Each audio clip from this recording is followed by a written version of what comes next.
आप देख रहे हैं सूत्रकार समाचार। योग को जन जन तक पहुंचाने में स्वामी रामदेव का नाम सबसे अहम है। स्वामी रामदेव न सिर्फ योग को ही प्रसारित किया है बल्कि स्वदेशी उत्पादों और आयुर्वेद को भी नई पहचान दी। जीवन की कठिन पगडंडी और संघर्षों का सामना करते हुए बाबा रामदेव एक बड़ी कंपनी पतंजलि को स्थापित करने में कामयाब रहे।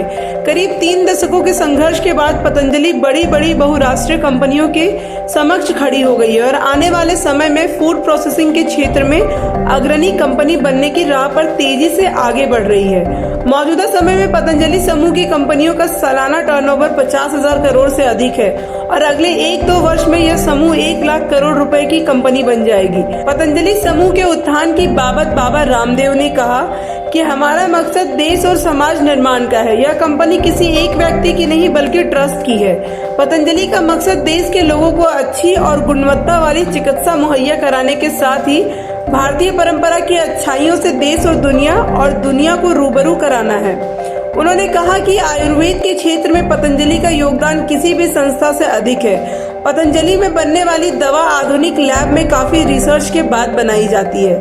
साथ ही यह दवा अन्य दवाओं से सस्ती और बेहतर है, लेकिन फार्मा उद्योग और अन्य लोग साजिश के तहत आयुर्वेद को लेकर भ्रम फैलाने की कोशिश में लगे हुए हैं। योग और आयुर्वेद से जीवन शैली में उपजे रोग का आसानी से उपचार करना संभव है।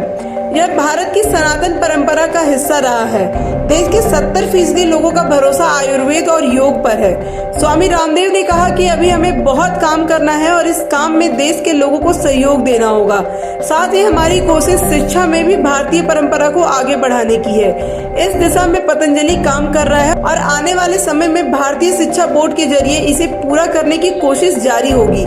वहीं आचार्य बालकृष्ण ने कहा कि हमने काफी नहीं सोचा था कि पतंजलि समूह इतना बड़ा हो जाएगा, लेकिन लोगों के भरोसे और स्वामी बाबा रामदेव के मिशन के प्रति समर्पण का प्रतिफल है कि पतंजलि देश और समाज निर्माण में अहम योगदान निभा रहा है। किसानों को आत्मनिर्भर बनाने में भी पतंजलि लगातार काम कर रहा है। खर्चा ये हिसाब किताब नहीं कर रहे हैं, तो ये चीज बड़ी हुई तो एक बहुत बड़ी चीज। आप इसके ऊपर सैकड़ों लेख लिख सकते हो। अभी एक बहन, वो मेरे पास तो हर दिन कम से कम 10-20 तो बड़े एविडेंस हर दिन रहते हैं। जैसे डायबिटीज के इंसुलिन डिपेंडेंट पेशेंट हम आपको रोज दिखा सकता हूँ, मेरे पास रहते। अभी मैं आया तो एक उस बहन का नाम जो भी कुछ वंदन, कुछ भी नाम है, वंदना या कुछ भी कुछ नाम होगा, बोले जी मेरे को बिल्कुल भी दिखना बंद हो गया था। आंखों में मैकुलर डिजेनरेशन बोलते हैं, कतई नहीं दिखता था।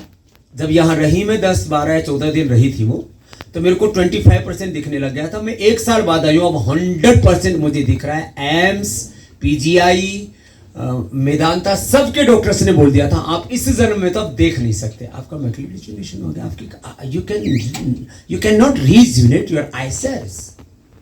ऐसे ब्रेन के बारे में कहते हैं, ब्रेन सेल्स को रीजुविनेट नहीं कर सकते, ऐसे कार्टिलेज को रिपेयर नहीं कर सकते, ऐसे बोन को आप रीजुविनेट नहीं कर सकते, जबकि शरीर में सब कुछ होता है। लेकिन किसी को आज तक मेडिसिन से एविडेंस था नहीं, योग में किसी ने ऐसा सोचा ही नहीं।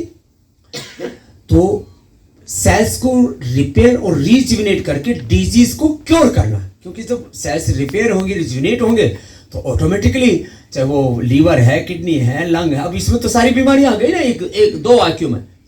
सेल्स को रिपेयर करना और रिजुविनेट करना, तो लीवर सेल्स को रिपेयर करेंगे तो hepatitis, liver fibrosis, liver fatty liver और हेपेटाइटिस, ये चारों चीजें तो ठीक होगी। ये तो रोज का काम है हमारा। अगर आपको हमारा वीडियो पसंद आता है तो हमारे चैनल को लाइक, शेयर और सब्सक्राइब करना ना भूलें।